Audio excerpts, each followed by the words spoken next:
Jamaah, oh jamaah. Alhamdulillah. Alhamdulillahirrabbilalamin. Kita masih di Islam itu Indah. Dan alhamdulillah temanya juga masih sama. Curhatan para nabi terdahulu kepada Rasulullah. Aku ulang lagi ya. Nabi Muhammad itu Rasulullah ketika diangkat ke langit ketujuh. Di langit pertama ketemu dengan Nabi Adam. Lalu naik lagi ke lantai mulu. Langit. Naik lagi ke langit kedua. Seringan naik lift ya? Iya, seringan naik lift. Naik lagi ke langit kedua, ketemu lagi dengan Nabi Yahya dan juga Nabi Isa. Sekarang ke langit ketiga, katanya sering dibaca sama perempuan kalau lagi hamil. Bisa bikin teriris tangannya. Siapa Ustaz Syam? Belum jelas nih. Padahal Penasaran mestinya jamaah. bukan hanya pada saat hamil saja. Oh. Tapi pada saat sebelum hamil ya, membaca Al-Quran mestinya ya banyak-banyak gitu. Kalau gitu ketemu dengan Nabi siapa Ustaz Syam? Baik, bismillahirrahmanirrahim. Tabi Utsman, Satilman, Mas Soni serta guru-guru kami yang dimuliakan Allah Subhanahu wa taala, maka tibalah baginda mulia Sayyiduna Muhammadin sallallahu alaihi wasallam di langit ketiga, di mana ketika Allah bukakan pintu langitnya ketiga, Nabi Muhammad sallallahu alaihi wasallam bertemu dengan Nabi Yusuf alaihi salam, yang mana Nabi Yusuf alaihissalam ini kalau kita tanya sama ibu-ibu, subhanallah, ibu-ibu Nabi Yusuf kelebihannya apa, mukjizatnya apa, mereka semua angkat tangan, ganteng, yang paling tampan gitu ya, yang paling ini, subhanallah. Rata-rata kita mengetahui daripada kelebihan, daripada paras wajah daripada Nabi Yusuf alaihissalam. Memang dalam riwayat disebutkan bahwasanya setengah ya 50% daripada seluruh keindahan, seluruh ketampanan dan kecantikan yang ada di muka bumi ini itu diberikan kepada Nabi Yusuf alaihissalam, 50%. Dan 50%-nya lagi dibagi kepada seluruh manusia kecuali Nabi Muhammad SAW, beda sendiri ya. 50%-nya dibagi kepada seluruh manusia. Maka kita ini memang wajar kalau tidak sempurna. Karena 50% itu ada yang dapat hidungnya, ada yang dapat matanya, ada yang dapat bibirnya, ada yang dapat tubuhnya, ada yang dapat kulitnya. Jadi nggak bisa manusia itu mencari pasangan yang sempurna, nggak ada. Itu hikmah yang pertama tuh. Karena memang 50%. Alhamdulillah udah dapat daripada hidungnya, alhamdulillah. Ya, pasangan kita mungkin dapat matanya, alhamdulillah. Anak kita mungkin dapat kulitnya, alhamdulillah. Karena memang cuma 50% dibagi-bagi. Jadi tidak ada manusia sempurna di atas muka bumi ini. Karena ketampanan, kecantikan diambil 50%-nya oleh Nabi Yusuf alaihissalam, 50%-nya lagi dibagi-bagi. Gimana kalau udah diambil berapa persen hidungnya Syahrukh Khan, berapa persen matanya Son Joong Ki, berapa persen daripada yang paling ganteng di Arab tuh siapa namanya itu, Syekh Umar, ya subhanallah. Maka itulah yang dibagi-bagi oleh seluruh manusia. Yang kedua, ada yang terlupakan daripada mukjizat Nabi Yusuf alaihissalam. Nabi SAW menjelaskan fadilah keutamaan Nabi Yusuf alaihissalam. Nabi Yusuf itu adalah seorang Al-Karim Ibnul Karim Ibnul Karim Ibnul Karim. Ya, Al-Karim Ibnul Karim Ibnul Karim Ibnul Karim. Tanya apa tuh ke Ibnul Karim Ibnul Karim? Orang mulia, bapaknya mulia, kakeknya mulia, bapaknya lagi mulia, subhanallah. Ya, jadi Nabi Yusuf alaihissalam bapaknya adalah Nabi Yakub alaihissalam, kakeknya adalah Nabi Ishak alaihissalam, bapaknya Nabi Ishak adalah Nabi Ibrahim alaihissalam. Jadi 4 keturunan Nabi semua, mulia semua, subhanallah. Hikmahnya ternyata tidak gampang mempertahankan keutamaan itu. Ada misalnya kakeknya soleh banget, turun ke anaknya agak kurang solehnya sedikit, tidak sampai dengan kakeknya. Turun lagi ke cucunya lebih kurang lagi, subhanallah. Walaupun ada yang lebih gitu ya. Namun pada umumnya biasanya agak berkurang kesolehannya, tidak bisa mencapai kakeknya. Berkata guru kami, apa yang membuat biasanya lebih soleh bapaknya dibanding anaknya? Karena setan berkata, saya tidak mau kalah 2 kali. Dulu saya kalah sama bapakmu jadi soleh. Saya tidak mau kalah dengan kamu sekarang anaknya, saya nggak mau kalah 2 kali berperangnya, subhanallah. Atau saya dulu kalah sama kakekmu soleh banget, bapakmu juga soleh, sekarang cucunya aku nggak mau kalah, kata setan. Maka setan itu sabar banget menggoda manusia. Kalah dengan kakeknya, ya dia mau menggoda cucunya, menggoda cicitnya. Maka kelebihan Nabi Yusuf karena dia mulia, bin mulia, subhanallah, Allah ta'ala. Setan aja bisa sabar ya goda manusia. Iya, segala arah. Kita jangan sampai kalah sama setan. Makasih Ustaz Syam. Tapi aku masih penasaran nih. Habib kan tadi kan Ustaz Syam bilang Nabi Yusuf itu kan 50% ketampanannya buat Nabi Yusuf sendiri, 50% kan dibagi-bagi ke seluruh umat manusia. Aku kan dapat 20% nih. Betul. Ya kan? Banyak juga ya Bapak ya. Kalau ente 20%, aneh 40 deh. Wah, 60 dong. Tapi benar nggak katanya Rasulullah bahkan ketampanannya melebihi Nabi Yusuf? Bismillahirrahmanirrahim. Ini menarik. Karena kan katanya beda sendiri kan Muhammad. Rasulullah kan. Di dalam kitab Sayyid Muhammad bin Alwi Al-Maliki, di dalam kitab Muhammad Insanul Kamil, Rasulullah SAW memiliki 50% kegantengan, Nabi Yusuf cuma 25%. Ya. 25% lagi dibagi baru. Subhanallah. Jadi dalam kitab Sayyid Muhammad bin Alwi Al-Maliki, bahwa saya dalam kitab Muhammad Insanul Kamil, 50% itu milik Rasulullah. 25% baru Nabi Yusuf. 25% baru semuanya. Dan bukan hanya itu, Rasulullah itu yang paling sebaik-baiknya kegantengan wajahnya adalah Rasulullah. Masya Allah. Sebaik-baiknya akhlak, khuluqul Quran adalah Rasulullah. Sebaik-baiknya ketampanan milik Rasulullah, kewibawaan milik Rasulullah. Jadi sahabat kalau ngelihat Rasulullah itu berwibawa. Sampai mereka tuh takjub. Dan memiliki rasa takut, himmah yang luar biasa. Dan ketika Rasulullah SAW ketika sedang menjelaskan, sahabat diam terpana.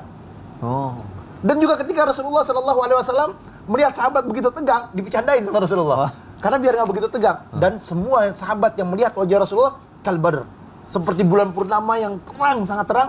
Dan dia lihat wajah Rasulullah, dia ingat. Dia palingkan wajah Rasulullah, dia lupa. Saking indahnya wajahnya Nabi Muhammad SAW. Bahkan dijelaskan bahwasanya Rasulullah mempunyai abah yang bernama Abdullah. Abdullah ini dulu waktu itu dititipkan daripada nurnya Rasulullah SAW, yang dimana ketika dia ke pasar semua perempuan heboh ngeliat dia. Oh, Masya Allah. Sangat heboh. Karena apa? Saking gantengnya luar biasa. Ketika nikah dengan Aminah, ya kan, malam pertama selesai, paginya dia ke pasar udah gantengnya hilang. Karena nurnya pindah. Miliknya Rasulullah SAW berada di dalam rahimnya Aminah. Ketika Rasulullah lahir, maka nur sesungguhnya adalah nurnya Rasulullah SAW yang Allah ciptakan dari nurnya Allah. Min nurih. Masya Allah. Udah ganteng, Masya Allah, berwibawa. Aku pernah sok-sok berwibawa gitu kan. Tiba-tiba katanya, ngapain berwibawa? Naik-naik ke atas. Di atas ini gitu. Itu di bawah. Oh, di bawah katanya. Suruh naik ke atas. Itu di bawah. Salah, mau sok di bawah, malah di bawah. Bukan di atas jadinya. Aduh. Itu lucu sih barusan. Iya. Ya Allah, alhamdulillah saya berhasil. Engkrik. Kita lahir dulu gitu. Yuk kita lanjut lagi. Kira-kira jangan pasti penasaran. Di langit keempat ketemu sama siapa? Katanya ini ketemu dengan Nabi yang sangat pintar. Ya. Mampu menafsirkan perkataan Rasulullah katanya. Iya. Siapa itu Ustaz Hilman? Baik, Masya Allah, Tabarakallah, Habib Usman, Ustaz Syam, Ya. Mas Soni, jamaah Islam itu indah yang dirahmati Allah. Kita masih bercerita tentang mi'rajnya Nabi SAW di langit yang keempat. Baginda Nabi SAW bertemu dengan seorang Nabi yang sangat pintar, dengan Nabi yang sangat cerdas. Ketika sampai ke langit keempat, maka Nabi ini bertanya kepada Nabi SAW, marhaban, selamat datang, wahai Nabi yang soleh dan saudara yang soleh. Luar biasa nih. Kalau tadi kan Nabi Adam manggilnya, wahai Nabi yang soleh dan anak yang soleh. Tapi ketika masuk di langit selanjutnya, Nabi yang soleh dan saudara yang soleh. Siapakah Nabi ini? Nabi ini adalah Nabi Idris alaihissalam. Nabi Idris itu disebut sebagai Nabi yang cerdas, Nabi yang pintar. Bahkan kecerdasannya, kepintarannya diabadikan dalam Al-Quran. Di surat Maryam ayat 56 dan 57. Allah Subhanahu wa taala sampaikan, "Wadhkur fil kitab Idris." Dan sampaikanlah di dalam kitab itu tentang Nabi Idris. Innahu kana siddiqan nabiyya. Sesungguhnya Idris itu adalah seorang nabi yang benar, dan beliau juga adalah seorang nabi. Lihat kata kuncinya. Orang kalau mau disebut pintar itu adalah orang yang benar. Karena mohon maaf, tidak semua orang pintar benar. Tapi orang benar pasti pintar. Wah, Masya Allah. Status hari Senin itu. Satu hari Senin. Catat.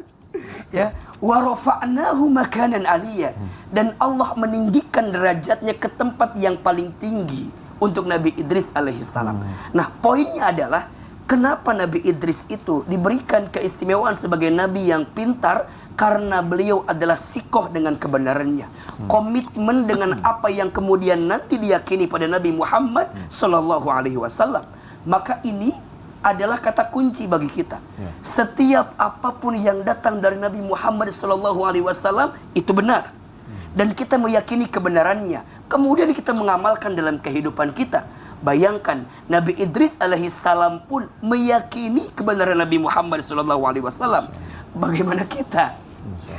Makanya mohon maaf kalau ada di antara kita yang hari ini ya masih belum mau belajar tentang Nabi Muhammad SAW, tidak mencintai Nabi Muhammad SAW, belum mau meneladani Nabi Muhammad SAW, harus bagaimana, cara apa lagi yang harus kita hadirkan agar kemudian kita tumbuh rasa cinta kepada Nabi Muhammad SAW.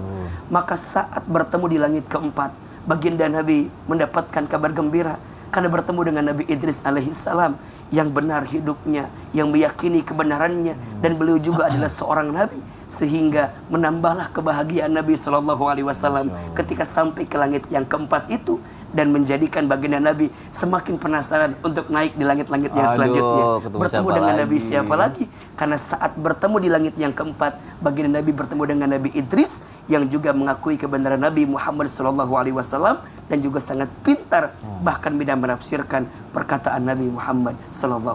Masya Allah. Terima kasih Ustadz Masya Hilman. Allah. Dan pastinya itu bermanfaat buat kita ya, karena ketemu dengan Nabi Idris yang pintar, pengetahuan, bisa menafsirkan Perkataan dan katanya saking pintarnya itu buat kita nih yang sekarang umat Nabi Muhammad ya Ustadz Syam ya, ketika kita pintar, kita mampu menjelaskan sesuatu ke orang, itu bagaimana caranya ketika kita bisa menguasai itu semua, akhirnya kita nggak sombong. Atau mungkin sekarang gini deh, banyak orang yang jadi saking pintarnya kayak mengkafir-kafirkan orang yang nggak tahu agama gitu. Jadi kalau dalam Al-Quran disebutkan memang innad dina indallahil Islam wa makhtalafa alladhina utul kitaba illa min ba'di ma ja'ahumul ilmu baghyan bainahum. Orang tuh merasa sombong itu karena ada ilmunya sebenarnya. Jadi orang tidak punya ilmu biasanya tidak sombong, subhanallah. Jadi al-baghyu bukan karena ilmunya, tapi karena al-baghyunya. Al-baghyu itu pengen tampil di depan, subhanallah. Dia yang ingin menonjol, subhanallah. Dia merasa diri lebih baik daripada orang lain. Nah, ternyata ilmu itu ya, jadi semakin sering kita baca kitab kuning, jangan semakin membuat hati menjadi kuning, menjadi keruh. Tapi semakin sering baca kitab kuning, semakin putih hati, semakin bersih. Semakin orang berilmu, semakin bersih hatinya, subhanallah. Maka kalau dikatakan bagaimana agar tidak merasa sombong, maka ketahuilah bahwasanya ketika engkau keluar rumah, pandanglah orang lain itu senantiasa lebih baik darimu. Nah, itu dia yang disebut dengan tawadu. Kata Imam Hasan Al-Basri, tawadu adalah ketika engkau keluar rumah, engkau tidak melihat orang lain kecuali engkau merasa orang lain itu lebih baik darimu. Subhanallah.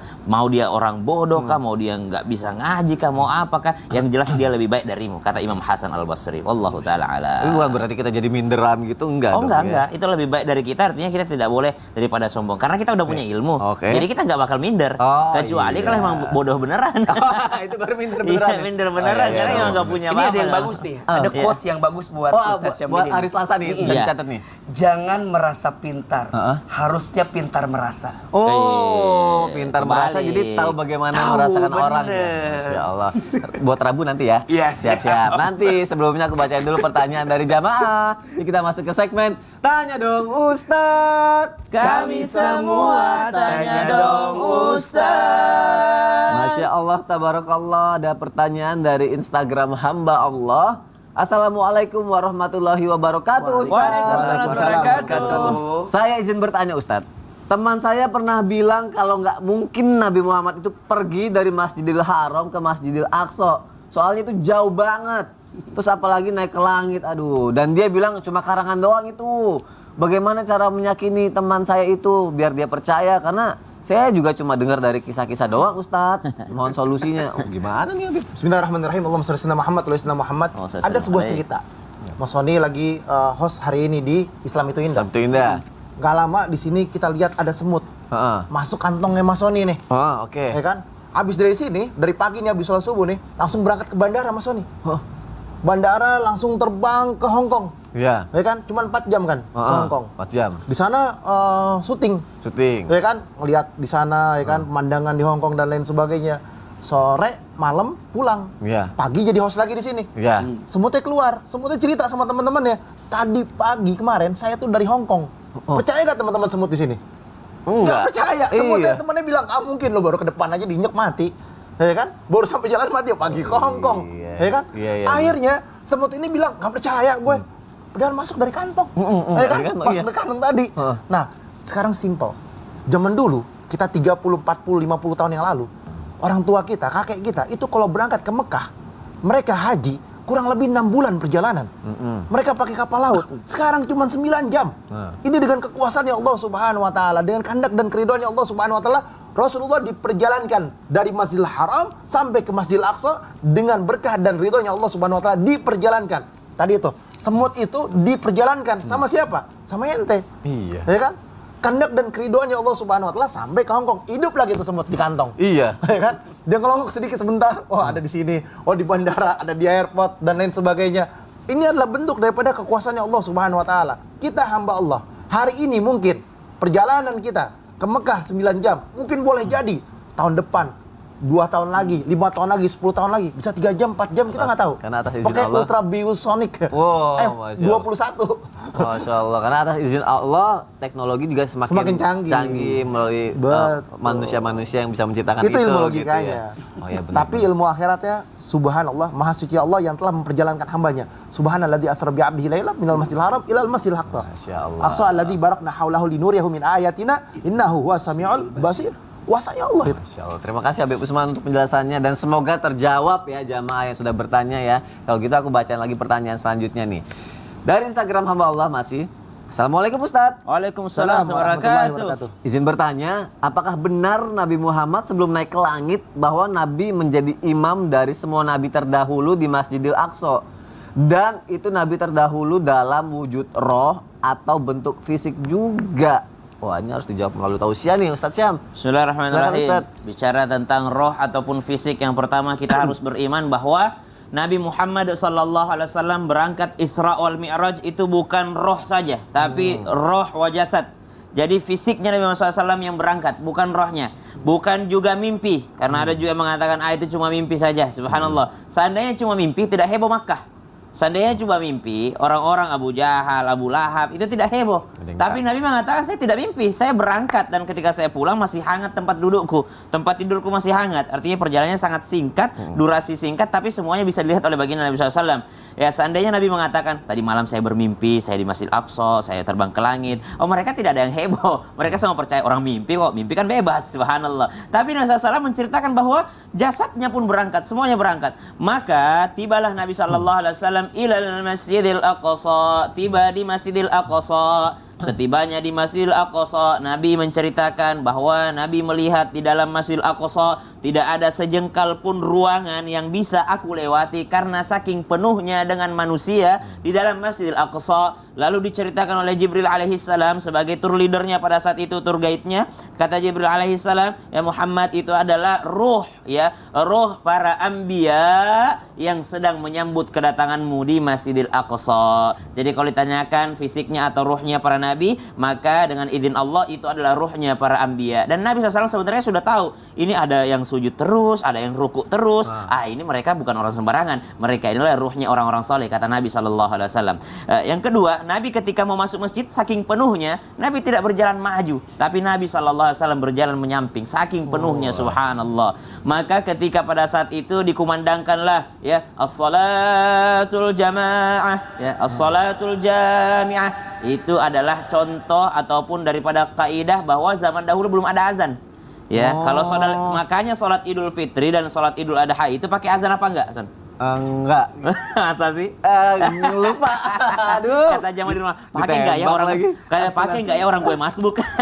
As-salatu jamiah. As-salatu jamiah. Biasanya ditambah rahimakumullah. Nah, itu setelah zaman di Madinah baru ada lafaz azan. Subhanallah. Nabi SAW yang menjadi imam, makanya salah satu gelarnya Nabi Muhammad SAW adalah imamil anbiya wal mursalin, imamnya para nabi dan para rasul. Kenapa Nabi Muhammad SAW yang jadi imam bukan nabi terdahulu?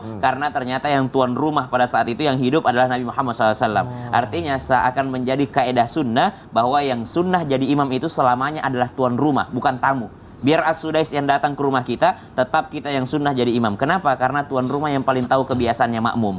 Subhanallah. Jadi sunnahnya imam itu adalah tuan rumah. Seru banget ya kalau bahas soal Nabi. Lanjut dong, lanjut. Ketemu siapa lagi di Nabi yang kelima? Keluarnya adalah Nabi ke-15. ke-15. dalam urutan yang kita hafal-hafalin. Masya Allah. Adam, Idris, Aduh, Nuh, lama banget tuh, panjang dong.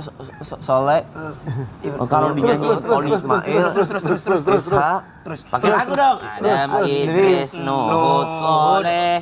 Ibrahim, Lut, Ismail, Ishak, Lama. Yakub, Yusuf, Ayub. Aduh lama. Aduh, entar aja deh. Udah nyerah belum? Udah nyerah, nanti aja nanti Nanya jamaah. Ejas deh, nanya Ejas. Aku nanya Ejas dulu ya, jamaah jangan kemana-mana ya. Abis ini dijelasin sama Ustaz Syam lagi ya. Tetap di Islam itu Indah, jamaah, alhamdulillah. Alhamdulillah. Bentar aku nanya dulu deh, ada Idris, Nuh, Soleh.